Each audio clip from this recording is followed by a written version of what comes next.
So let's go on now to speaking about the times. This is eclipse season, and I'm talking to people, and people are saying, "Oh, wow, I don't know what to expect from one day to the next. It's all just happening so quickly." I hear talk of people saying, "Well, I feel like I'm on a different timeline or a different deal every day." And I want to say that this has been happening for a very long time. And I know 2012 is a very, very popular date, but it's been happening well before that. So as this transition, this is how I see it. This is how I paint the picture for this. We have been traveling through, a little buzzing in my ear. We have been traveling through to our intended destination on the road of sovereignty. Okay?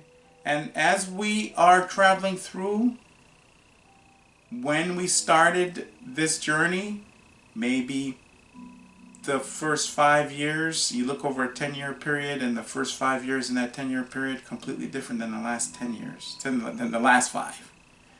And then it got faster, and then it got faster, and then it got faster. 1 year is completely different than the year before. Completely different. 2013, not like 2012. 2014, not like 2013. And we saw that kind of change happening. And then it got faster. As we moved through these, on our way forward, because we're on a journey, literally, figuratively, and energetically. Sometimes it shows up physically, but often it's not something that you can wrap your head around from a three density perspective. 3 density, because we live in 3rd density, 4th dimension. The 3rd density perspective. So some people who are not clued in as yet to the other aspects of things that are happening may say, "I don't see anything happening." But some of us that are kind of like are aware of going, there's massive change.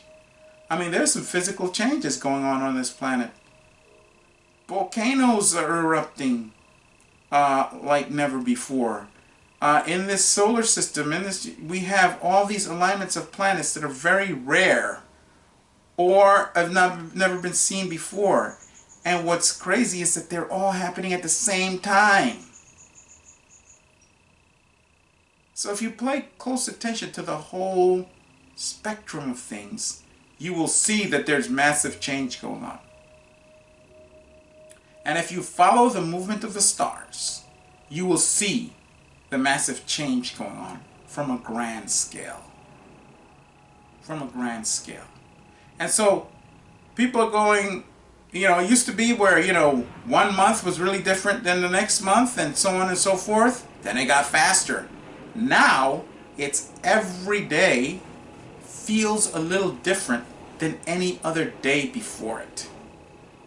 And I see that as we're traveling, and as we're going to these we're picking up speed, and what we're doing is we're just going through places that we've never been to before, energetically.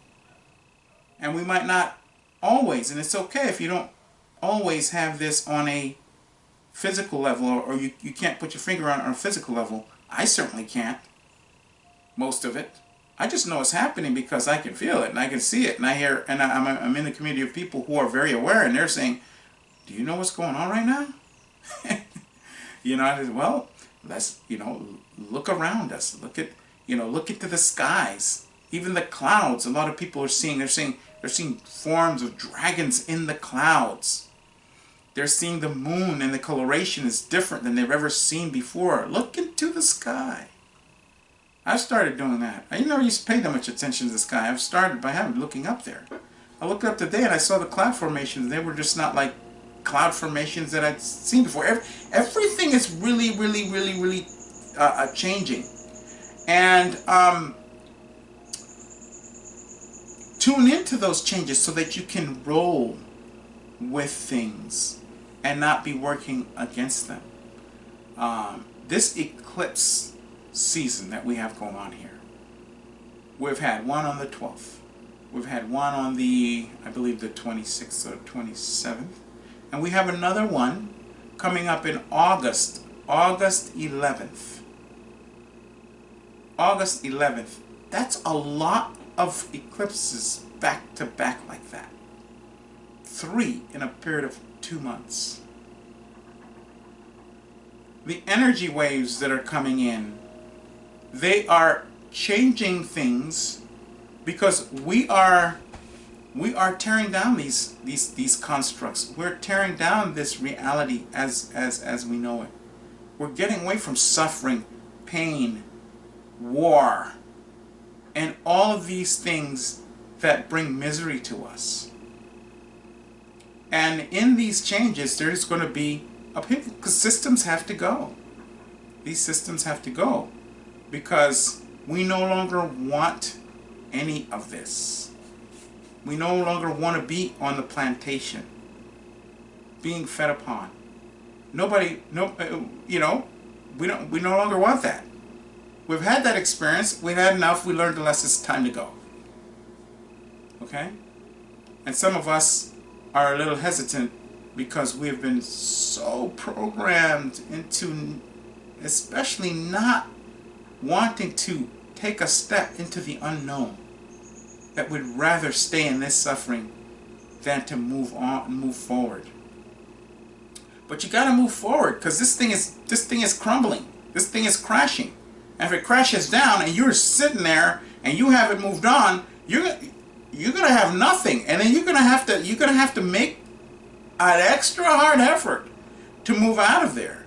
Move now while everything is in your favor. I'm not saying you're not going to be able to do it in the future. No, not at all. But why make it hard? Make it easy, you know? No matter what you're going through now in taking your steps forward and awakening and becoming a greater version of yourself. No matter what obstacles you're crossing right now, they're going to pale in comparison to those who wait, those who lag, those who become the laggards. And I'm just saying it in a lovingly assertive way because I don't want to stand before myself when this is all done and have to answer the question to myself of knowing something and not telling and not spreading it out there for those who would benefit tremendously from it. And I don't want someone to have information that I could be benefiting from and then they hold on to it. So it's a two-way street. You know, we help each other. We help each other here. Now, what do these eclipse seasons do? Let's just talk about what these particular ones mean. These seasons are here to assist us in dealing with the things that must go. Taking out the garbage. I think I made this reference before. It's like the garbage man that's sitting outside your door. All you got to do is put the stuff and boom, it's gone. It's these energies are here to assist you. I think I mentioned this in the Mercury retrograde video. They're here to assist us. This eclipse stuff is here for the big stuff. The stuff that's sitting in the basement for years, as sitting down up in the attic for years, sitting out in the in the what do you call it? That shed that you haven't touched in years. This season is for that stuff. I use that as an analogy, but what I'm talking about is deep inner work, ancestral work. I can't tell you, I've been called to work on my ancestry, work on things that are affecting even my family now, even the ones I don't talk to because we don't have a relationship. But I'm not going to let that get in the way of me doing what I can for them, because I know they're not the problem, they're not the enemy. It's the system that we're all in. And if they don't, if they stay in the system, whatever, then that's their choice. But I'm going to do what I can. I'm going to do what I can to help anybody as best as I can. So now, what are we talking about with the stuff in the shed, basement, cellar? Ancestral work. our ancestors need us to start paying a little attention to them. Now, some of you might be familiar with your ancestors, but it's usually from a perspective from how I grew up and from what I've seen, just my experience, that we're usually looking to our ancestors for stuff that they can do for us. But what can you do for them? They can't really tell you. They're not allowed. So I'm gonna be a voice for them. Yours and everybody else's. Not minding your business, but just saying, hey, tune in to your ancestors and start cleaning the house in there. Because they can't do it, because it's your subconscious. It's your subconscious. And start doing your ancestral work. Start clearing things out that doesn't serve anymore. These energies are here to assist with that. Can happen so quickly. Can happen so quickly. I'm going to follow up with a video on suggested ancestral work on where you can start. Because if I say it and then don't follow up with something that you can do, then what good is that, right? What good is that?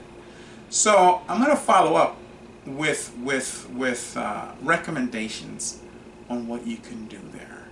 And then if you run into anything and you need more assistance, you can go to Creating with Your Spiritual Universe, CWYSU.com. Book a quick 1-hour appointment, and we can really get into the specifics for you as an individual. But to get back to the times here, it's time for us to take the things out that no longer serve us, and the energies are here to help us with that and help us to get into sovereignty, because we have to clean up in here first and in here first, and then it'll reflect and ripple out into the collective. Okay? And on the road to sovereignty, we have to make sure that our ancestors are sovereign within us too. Because if they lived a non-sovereign life, which is most of us that have lived before today, most of us, if we've lived a non-sovereign life, that sovereignty has to go back from way back in the generations of the past into the present with us, and then we create a sovereign future from there. So that's what these times are about, and that's how we need to utilize these energies, and don't let them go to waste. Don't let them go to waste. Stand in your power. Stand in your sovereignty. I will be making a quick video. The next one after this will be about doing ancestral work. Just quick suggestions so that you can get started. And if you need a little hand, just give us reach out to us at Creating with Your Spiritual Universe. We'll be more than happy to help. Thank you once again, and until the next video, remember to defy the taboo against finding out who you truly are.